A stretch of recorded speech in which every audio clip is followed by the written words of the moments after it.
Hi friends, hi students. ఈ వీడియోలో మనం ఏపీపీఎస్సి గ్రూప్ 1 గ్రూప్ 2 ఎగ్జామ్స్ కోసం జనరల్ ఎస్సే టాపిక్స్లో పంచవర్ష ప్రణాళిక విధానం పంచవర్ష ప్రణాళికలు టాపిక్స్ చెప్పుకుంటున్నాం. గత వీడియోలో 8వ పంచవర్ష ప్రణాళిక వరకు చెప్పుకున్నాం. ఈ వీడియోలో మనం 9వ పంచవర్ష ప్రణాళిక గురించి చెప్పుకుంటున్నాం. వీడియోలోకి వెళ్ళబోయే ముందు చిన్న రిక్వెస్ట్, దయచేసి నా ఛానల్ సబ్స్క్రైబ్ చేయండి, అలాగే లైక్ చేయండి. నా ఛానల్ సక్సెస్కి మీ సహకారం అందిస్తారని చాలా ఆశిస్తున్నాను. 9వ పంచవర్ష ప్రణాళిక 1997 ఏప్రిల్ 1 నుంచి 2002 మార్చి 31 వరకు. 9వ పంచవర్ష ప్రణాళిక 1997 ఏప్రిల్ 1 నుంచి 2002 మార్చి 31 వరకు 9వ పంచవర్ష ప్రణాళిక అమలు చేయబడింది. 9వ పంచవర్ష ప్రణాళికలోని ముఖ్యాంశాలు: స్థూల దేశీయ ఉత్పత్తి జీడిపిలో 6.5% పెరుగుదల రేటును సాధించడం, వ్యవసాయం గ్రామీణ అభివృద్ధికి ప్రాధాన్యతనివ్వడం, వనరుల సమీకరణను మెరుగుపరచడానికి అవసరమైన చర్యలు పాటించడం. ఇవి 9వ పంచవర్ష ప్రణాళిక ముసాయిదా విధానపత్రంలోని ముఖ్యాంశాలు. 9వ పంచవర్ష ప్రణాళిక ముసాయిదా విధానపత్రంలోని ముఖ్యాంశాలు ఇవి. 1997 జనవరి 16న జాతీయ అభివృద్ధి మండలి ఈ 9వ పంచవర్ష ప్రణాళిక ముసాయిదా విధానపత్రాన్ని ఆమోదించింది. ఈ 9వ పంచవర్ష ప్రణాళిక ముసాయిదా విధాన పత్రంలోని అంశాలను 9వ పంచవర్ష ప్రణాళికలో లక్ష్యాలుగా నిర్ణయించడం జరిగింది. 9వ పంచవర్ష ప్రణాళిక కాలం 1997 ఏప్రిల్ 1 నుంచి 2002 మార్చి 31 వరకు. 9వ పంచవర్ష ప్రణాళికలోని ముఖ్యాంశాలు: తగినంతగా ఉత్పాదక శక్తిని, ఉపాధిని సృష్టించడానికి, పేదరికాన్ని నిర్మూలించడానికి, వ్యవసాయం గ్రామీణ అభివృద్ధిని వేగవంతం చేయడం, స్థిరమైన ధరలలో 6.5% పెరుగుదల రేటును సాధించడం, అందరికీ ప్రత్యేకించి సమాజంలోని పేద వర్గాల వారికి పోషకాహారం భద్రతను కల్పించడం, నిర్దిష్ట కాల వ్యవధిలో అందరికీ రక్షిత మంచినీరు, ప్రాథమిక ఆరోగ్య సంరక్షణ సౌకర్యాలు, సార్వజనిక ప్రాథమిక విద్య,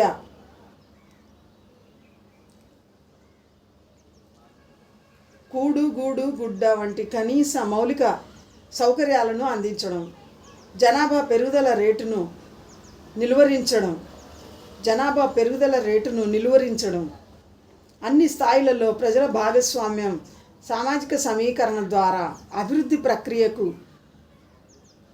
సంబంధించిన చర్యలు చేపట్టడం, సామాజిక ఆర్థిక మార్పులకు అభివృద్ధికి ప్రతినిధులుగా మహిళలకు, ఎస్సీ ఎస్టీ వెనుకబడిన తరగతులకు అధికారాలు కల్పించడం, పంచాయతీరాజ్ సంస్థలు, సహకార సంస్థలు, స్వీయ సహాయక బృందాలు వంటి ప్రజా ప్రాతినిధ్య సంస్థలను ప్రోత్సహించి అభివృద్ధిపరచడం, స్వయం స్వావలంబన సాధన ప్రయత్నాలను పటిష్టపరచడం, స్వావలంబనను సాధించడం. 9వ పంచవర్ష ప్రణాళికలో ప్రాధాన్యత ఇచ్చిన రంగాలు: ఉపాధి కల్పనకు, శీఘ్ర ఆర్థిక పెరుగుదల రేటు సాధనకు, జనాభా పెరుగుదలను నిలువరించడానికి దోహదపడే వ్యవసాయ గ్రామీణ అభివృద్ధికి ప్రాధాన్యత ఇవ్వాలని 9వ పంచవర్ష ప్రణాళిక లక్ష్యంగా నిర్ణయించుకుంది. ఉపాధి కల్పనకు, శీఘ్ర ఆర్థిక పెరుగుదల రేటు సాధనకు, జనాభా పెరుగుదలను నిలువరించడానికి దోహదపడేటటువంటి వ్యవసాయం గ్రామీణ అభివృద్ధికి ప్రాధాన్యత ఇవ్వాలని 9వ పంచవర్ష ప్రణాళిక లక్ష్యాలుగా నిర్ణయించుకుంది.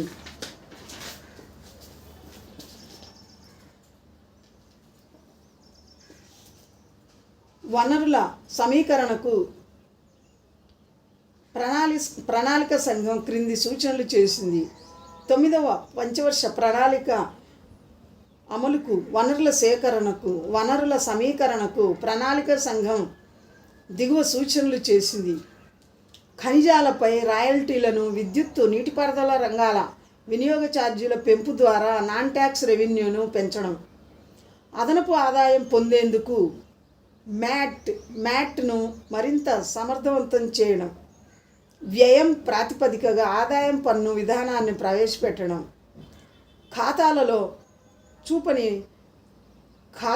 చూపని నగదును వెలికితీయటం, పన్ను వ్యవస్థ పరిధిని విస్తృతం చేసి క్రమబద్ధీకరించడం, దేశీయ, కార్పొరేట్, ప్రభుత్వ పొదుపుతో సహా అన్ని రంగాలలో పొదుపును పెంచడం, 9వ పంచవర్ష ప్రణాళిక కాలంలో సబ్సిడీలు 72,800 కోట్ల రూపాయలు మించరాదని ప్రణాళిక సంఘం సూచించింది. 9వ పంచవర్ష ప్రణాళిక కాలంలో సబ్సిడీలు 72,800 కోట్ల రూపాయలు మించరాదని ప్రణాళిక సంఘం సూచించింది. స్థిరమైన ధరలను పెరిగిన వాటి ఖర్చులతో ముడిపెట్టడం ద్వారా దీనిని సాధించవచ్చునని పేర్కొంది. దేశం ఆర్థిక పెరుగుదల రేటును 6.5% సాధించడానికి చర్యలు తీసుకోవాలి అని పేర్కొంది.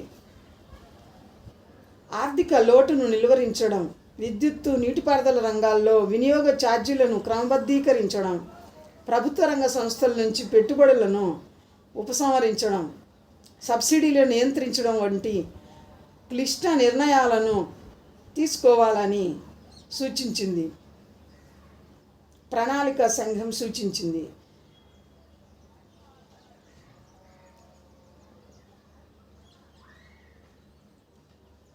శీఘ్రమైన నిరంతరమైన పెరుగుదల రేటు లేకుండా పేదరికం, నిరుద్యోగాలపై ఫలితాలను సాధించలేమని 9వ ప్రణాళిక ముసాయిదా విధాన పత్రం గురించి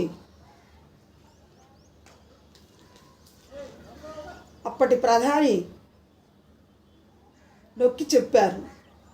శీఘ్రమైన నిరంతర పెరుగుదల రేటు లేకుండా పేదరికాన్ని, నిరుద్యోగాన్ని నిర్మూలించడంపై సానుకూల ఫలితాలను సాధించలేమని 9వ ప్రణాళిక ముసాయిదా విధాన పత్రంలోని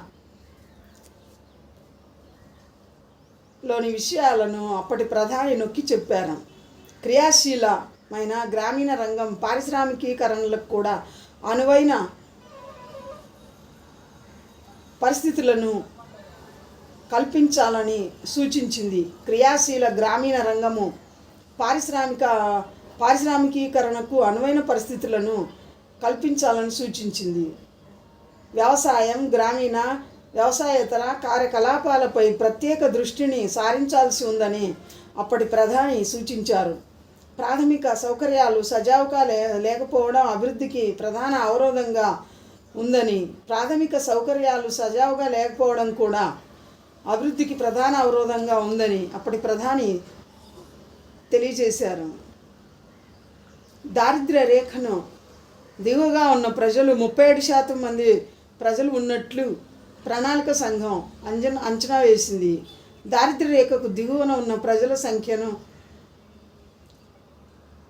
ప్రణాళిక సంఘం 37% మంది ప్రజలు దారిద్ర్య రేఖకు దిగువన ఉన్నట్లు అంచనా వేసింది. 9వ ప్రణాళిక లక్ష్యాలు: జీడిపి, స్థూల దేశీయ ఉత్పత్తి రేటు 6.5%, వ్యవసాయ రంగంలో 3.9%, పరిశ్రమల్లో 9.7% సాధించడం. 9వ ప్రణాళిక లక్ష్యాలు: స్థూల దేశీయ ఉత్పత్తి పెరుగుదల రేటు, జీడిపిలో రేటు 6.5% సాధించడం, వ్యవసాయ రంగంలో 3.9% సాధించడం, పరిశ్రమల రంగంలో 9.7% సాధించడం. ఎగుమతి పెరుగుదల రేటు 11.8% సాధించడం, దిగుమతులలో పెరుగుదల రేటును 10.8% సాధించడం. దేశీయ పొదుపు పెరుగుదల రేటును 26.2% సాధించడం. ఈ విధంగా 9వ పంచవర్ష ప్రణాళిక లక్ష్యాలు పేర్కొనబడింది. 9వ పంచవర్ష ప్రణాళికలో సవరణలు: యునైటెడ్ ఫ్రంట్ ప్రభుత్వం ఆమోదించిన 9వ పంచవర్ష ప్రణాళిక ముసాయిదాలో బీజేపీ ప్రభుత్వం 1999 జనవరి 9న కొన్ని సవరణలు చేసింది. 9వ ప్రణాళిక స్థూల జాతీయోత్పత్తి పెరుగుదల రేటు లక్ష్యం 7% కాగా రెండేళ్లలో 1997-98లో 5%, 98-99లో 5.8%గా నమోదైంది. చాలినంత నిధులు అందుబాటులో లేకపోవడం కూడా తక్కువ వృద్ధి రేటును సాధించడానికి కారణమైంది. చాలినంత నిధులు అందుబాటులో లేకపోవడం కూడా తక్కువ వృద్ధి రేటును సాధించడానికి కారణమైంది అని ప్రణాళికా సంఘం సభ్యులు తెలియజేశారు. 9వ పంచవర్ష ప్రణాళికలో సవరించిన లక్ష్యాలు. అప్పటి బీజేపీ ప్రభుత్వం 1999 జనవరి 9న 9వ పంచవర్ష ప్రణాళికలో కొన్ని సవరణలు చేసి లక్ష్యాల రేటును నిర్ణయించింది. 9వ పంచవర్ష ప్రణాళిక లక్ష్యాలు. సవరించినది వాస్తవ రేటు. సవరించిన రేటు జాతీయ ఆదాయంలో పెరుగుదల రేటు 6.5%, వాస్తవ రేటు 7%. వ్యవసాయ అనుబంధ రంగాలు సవరించినది 3.9%, వాస్తవ రేటు 4.5%. పారిశ్రామిక రంగం సవరించినది 8.2%, వాస్తవ రేటు 9.7%. 9వ ప్రణాళిక పంచవర్ష ప్రణాళిక. 9వ పంచవర్ష ప్రణాళికలో సాధించిన పనితీరు లక్ష్యం సాధించిన పర్సంటేజీ. జీడిపి వృద్ధి రేటు లక్ష్యం 6.5 కాగా సాధించినది 9వ పంచవర్ష ప్రణాళికలో సాధించినది 5.4%. జీడిపి వృద్ధి రేటు జాతీయ ఆర్థికాభివృద్ధిలో జీడిపిలో వృద్ధి రేటు లక్ష్యం 6.5% కాగా సాధించింది 5.4%. వ్యవసాయ రంగంలో లక్ష్యం 3.9% కాగా సాధించినది 2.1%. తయారీ ఉత్పత్తుల రంగంలో లక్ష్యం 9వ ప్రణాళిక లక్ష్యం 7.1% కాగా సాధించింది 3.7%. సేవల రంగంలో 9వ పంచవర్ష ప్రణాళిక లక్ష్యం 8.5% కాగా సాధించింది 7.8%. నిర్మాణ రంగంలో 9వ పంచవర్ష ప్రణాళిక లక్ష్యం నిర్మాణ రంగంలో 6.8% కాగా సాధించింది కూడా 6.8%. ఈ విధంగా 9వ పంచవర్ష ప్రణాళికలో తక్కువ అభివృద్ధి రేటును సాధించడం జరిగింది. చాలినంత నిధులు అందుబాటులో లేకపోవడం కూడా తక్కువ అభివృద్ధి రేటును సాధించడానికి కారణమైందని తెలియజేయబడింది. ప్రభుత్వానికి చాలినంత నిధులు లేకపోవడం కూడా తక్కువ అభివృద్ధి రేటును సాధించడానికి కారణమైందని తెలియజేయబడింది. Thank you students.